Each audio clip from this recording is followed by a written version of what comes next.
अस्सलामुअलैकुम दोस्तों। तो अब हम पढ़ते हैं, बहुत ही इम्पोर्टेंट टॉपिक है जो हमारी प्रैक्टिकल लाइफ में भी बहुत रोल है इनका। तो काइंडली आप इन पर फोकस करें, बस इतना। ये वो काफ़ी इजी है, बस थोड़ा जो है ना इसमें एक कंसेप्ट आता है, बस उसके अंदर थोड़ा वो उसकी समझ होनी चाहिए। तो दोस्तों वैसे ही लिपोप्रोटीन जो है ना वो क्या है। ये लिपोप्रोटीन जो है ना हमारे साथ दोस्तों ये कंपोज है किस चीज़ से, लिपिड से और प्लस प्रोटीन से। तो दोस्तों आपने एक बात याद रखनी है, जो प्रोटीन होते हैं वो इसके आउटसाइड होते हैं और जो लिपिड होते हैं वो इसके इनसाइड होते हैं। तो ये बात आपने याद रखनी है दोस्तों। तो अब हम आते हैं इसके फंक्शन की तरफ। तो जाहिर सी बात है लिपोप्रोटीन का फंक्शन क्या है।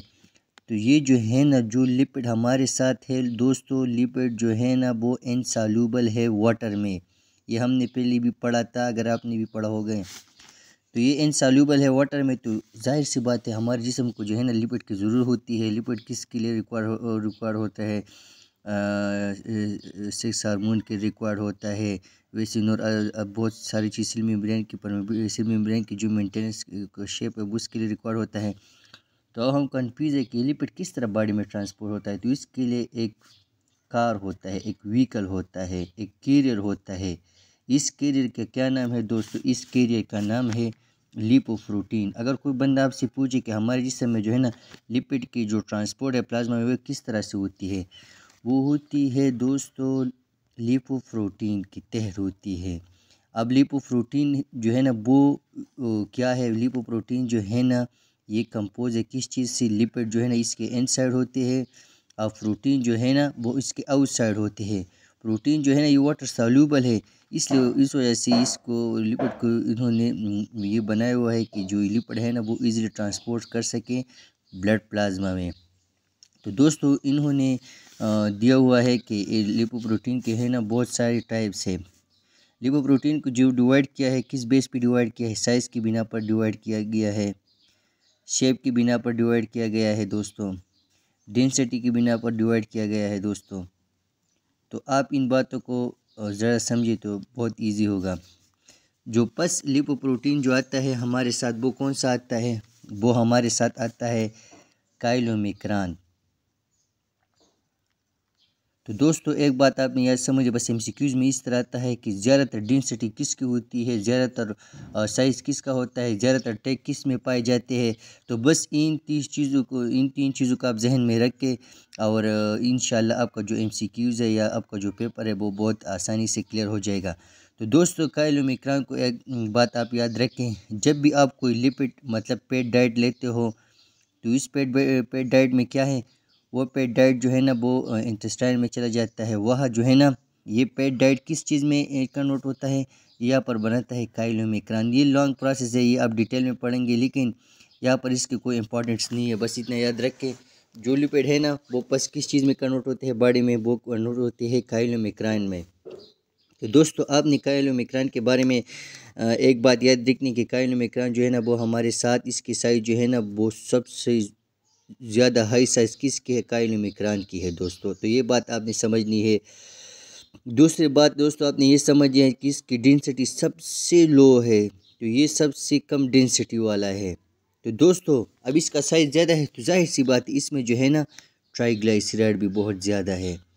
तो बस दोस्तों आप इन बातों को याद रखिए। और चौथा जो इसका आउटर प्रोटीन कवरिंग है जिसको हम बोलते हैं एपोप्रोटीन। एपोप्रोटीन इसका कौन सा है, 488। ये एपोप्रोटीन दोस्तों क्या है, ये एपोप्रोटीन जो है ना दोस्तों ये हमारे साथ उन्होंने दिया हुआ है। ये जो प्रोटीन के कवरिंग है आउटसाइड जो लिपिड मैंने जो बताया था इसको हम बोलते हैं एपोप्रोटीन।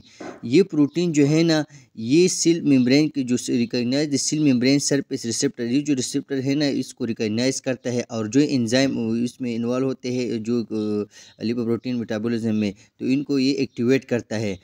तो अब हम इसके दो एग्जांपल इसी तरह देंगे कि एक हमारे पास एपोप्रोटीन C11 है और दूसरा जो है ना दूसरा हम आगे पढ़ेंगे। बस अभी इतना ये याद रखने की, बस इस 3 पॉइंट को आप याद रखें, बस इतना ही अभी काफ़ी है यहाँ पर। तो दोस्तों चौथी बात इसकी आती है कि इसके मेनली ये कहाँ पर सिंथेसाइज होता है। तो दोस्तों ये इंटेस्टाइन में जो है ना सिंथेसाइज होता है। बस आपने इन बातों को समझना है। तो दोस्तों अब हम आते हैं जब काइलमिक्रॉन हमारे साथ जो है ना इंटेस्टाइन में बन गया। अब जाहिर सी बात है यार, अब इंटेस्टाइन में एक चीज़ बन गया तो अब इसे कहाँ जाना है, तो उसने जानना है ब्लड में। ये ब्लड प्लाज्मा में जाएगा, वहाँ पर एक और हमारे साथ एक और लिपोप्रोटीन है। उस लिपोप्रोटीन का क्या नाम है, हाई डेंसिटी लिपोप्रोटीन। तो दोस्तों हाई डेंसिटी लिपोप्रोटीन जो है ना, ये हमारे साथ गुड कोलेस्ट्रॉल जिसे हम कहते हैं, क्यों इसे गुड कोलेस्ट्रॉल कहते हैं, इसलिए गुड कोलेस्ट्रॉल कहते हैं कि ये हमारे साथ ब्लड में जो कोलेस्ट्रॉल है, इस ब्लड से कोलेस्ट्रॉल लेता है, किसकी तरफ ट्रांसपोर्ट करता है, लीवर की तरफ। तो ये हमारे साथ जो है ना ब्लड कोलेस्ट्रॉल लेवल रिड्यूस करता है। तो ये जो है ना कॉरोनरी आर्टरी ब्लॉकेज को प्रिवेंट करता है, एथेरोस्क्लेरोसिस। दूसरा हमारे साथ आता है दोस्तों, बस हम वो डिटेल में पढ़ेंगे, बस इतना थोड़ा कंसेप्ट होना चाहिए। दूसरा आता है हमारे साथ लो डेंसिटी लिपोप्रोटीन। ये हमारे साथ बेड कोलेस्ट्रॉल है। अगर दोस्तों ब्लड में इसका लेवल बढ़ेगा एलडीएल का, तो दोस्तों ये बहुत ही नुकसानदेह है, क्योंकि ये जो है ना लीवर से कोलेस्ट्रॉल लेता है ब्लड की तरफ। अगर ब्लड में कोलेस्ट्रॉल आ जाए तो जाहिर सी ब्लॉकेज आता है, एथेरोस्क्लेरोसिस होता है, फिर इससे कॉरोनरी आर्टरी जो है ना वो ब्लॉक होती है। और जब कॉरोनरी आर्टरी ब्लॉक होती है तो एंजाइना होता है दोस्तों। एंजाइना होता है तो एमआई हो जाती है, मतलब मायोकार्डियल इंफार्क्शन हो जाता है। तो इस पेशेंट के सिम्टम क्या होते हैं, सांस लेने में डिफिकल्ट, वो डीप सांस लेता है। तो ये उसकी फिजिकल जो सिम्टम है, एसिडोसिस होता है। एसिडोसिस इसलिए होता है कि बंदा कोशिश कर रहा है कि मैं डीप ब्रीथिंग करूँ ताकि मैं मोर ऑक्सीजन गेन कर सकूँ, लेकिन इस तरह नहीं हो सकता। अगर कोई प्रॉपर मेडिकेशन या कोई प्रॉपर उस टाइम पर कोई प्रॉपर सर्जरी या कोई प्रॉपर जो भी टेक्निक इसका वो करा जाए तो पेशेंट में भी फ्रेंड हो सकता है। तो दोस्तों अब हम आते हैं एपोसी प्रोटीन की तरफ। तो दोस्तों जब ये हमारे साथ काइलोमेक्रान जो है ना, ये काइलोमेक्रान दोस्तों ये जब ब्लड को एंटर करता है, ब्लड प्लाज्मा को, तो एचडीएल इसको 2 प्रोटीन देता है। कौन कौन सी प्रोटीन देता है, एक प्रोटीन उसको देता है एपोप्रोटीन C11, और दूसरा इसको देता है एपोप्रोटीन ई, ये देता है। तो दोस्तों एपोप्रोटीन C11 का क्या फंक्शन होता है, ये क्या करता है, हमारे साथ एक एंजाइम होता है, इस एंजाइम का नाम है लिपोप्रोटीन लाइपेज एंजाइम। तो फिर इसका फंक्शन ये होता है कि वो हमारे साथ क्या करता है, जो हमारे साथ काइलोमेक्रान में जो है ना, मैंने पढ़ा था कि इसमें टैग है, टैग का मतलब ट्राइग्लाइसराइड, इसको जो है ना इससे फैटी एसिड और ग्लाइसरॉल रिलीज़ करता है। जब दोस्त ग्लाइसरॉल रिलीज़ हो जाए, तो जब ग्लाइसरॉल रिलीज़ होता है तो लीवर में एक एंजाइम होता है, इस एंजाइम का नाम है ग्लाइसरॉल काइनेज। दोस्तों ये ग्लाइसरॉल काइनेज का फिर क्या फंक्शन है, ये ग्लाइसरॉल को ग्लाइसरॉल 3-फॉस्फेट में कन्वर्ट करता है, जैसे हमने पढ़ा था ग्लाइकोलाइसिस में। तो इस दौरान ये ग्लाइसरॉल 3-फॉस्फेट जो है ना, ये क्या करवा सकता है, इससे भी हम ग्लूकोन्यूजेनेसिस भी करवा सकते हैं और ग्लाइकोलाइसिस भी करवा सकते हैं। तो पेट का हमारे साथ एक फ़ायदा ये भी है। तो दोस्तों अब हम आते हैं पेट, ये पेट कहाँ जाते हैं दोस्तों, अगर कोई बंदा इसलिए कहते हैं ना कि यार आप में पेट ज़्यादा है, क्यों पेट ज़्यादा है, क्यों आप पेटी डाइट लेते हो, जो पेट ऐसे रह जाता है वो एडिपोज टिश्यू में जो है ना वो चला जाता है। ये एडिपोज टिश्यू हमारे साथ जो बटक है, जो हमारे साथ एब्डामिन है, चेस्ट में, यहाँ पर ये जो है ना ये एकमुलेट हो जाते हैं दोस्तों। तो इस तरह का ये सीन है। तो ये किसकी वजह से हुआ, ये ब्रेक डाउन एपोसी प्रोटीन। अगर हमारे बॉडी में एचडीएल नहीं है तो जाहिर सी बात है ये एपोसी प्रोटीन जो है ना वो कौन नहीं प्रोवाइड करेगा, तो जो लिपिड है वो इंटेस्टाइन में कम्युलेट हो सकती है, तो फिर ये भी इंसान के लिए नुकसानदेह हो सकता है। तो एपोसी प्रोटीन का जो है फंक्शन आपने याद रखना है कि इसका फंक्शन क्या है, इसका फंक्शन है लिपोप्रोटीन लाइपेज एंजाइम को एक्टिवेट करता है।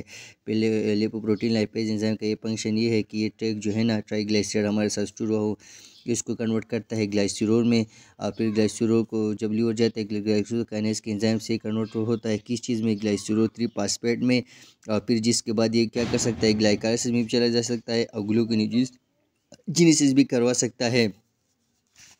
तो दोस्तों अब हमारे साथ इस तरह आता है कि जो एपोसी प्रोटीन है ये फिर से ये काइलोमेक्रान से जो है ना, अब इसकी डाइजेशन हो गई है ना, तो इससे वो रिमूव हो जाता है और वापस जो है ना ये HDL की तरफ चला जाता है। तो दोस्तों जाहिर सी बात है, जो रिमाइनिंग ट्राइग्लिसराइड हमारे साथ रह गया है टैग में, तो ये कहाँ अब चला जाता है। तो दोस्तों ये चला जाता है एक और प्रोटीन है, इस प्रोटीन का नाम है एपोप्रोटीन ई। एपोप्रोटीन ई की वजह से जो है ना ये चला जाता है लीवर की तरफ और यहाँ पर इसकी जो है ना डाइजेशन हो जाती है। तो दोस्तों बस इतना ही याद रखें, इतना ही इम्पॉर्टेंट पेपर के हवाले से भी तो बहुत ज़्यादा मैंने कर दिया, बस जितने ज़्यादा है इतने बेहतर है।